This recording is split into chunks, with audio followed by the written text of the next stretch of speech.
Oo. Yan yung maragalo ko eh. Surprise niyo. Naman niya. Ay, Oo. Oo.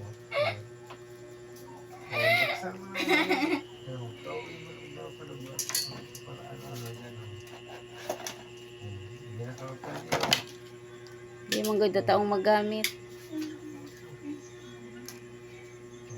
Ilaw-ilaw yan iyo. Di man taong magamit. Oh, di man tatao. isi-charge niya.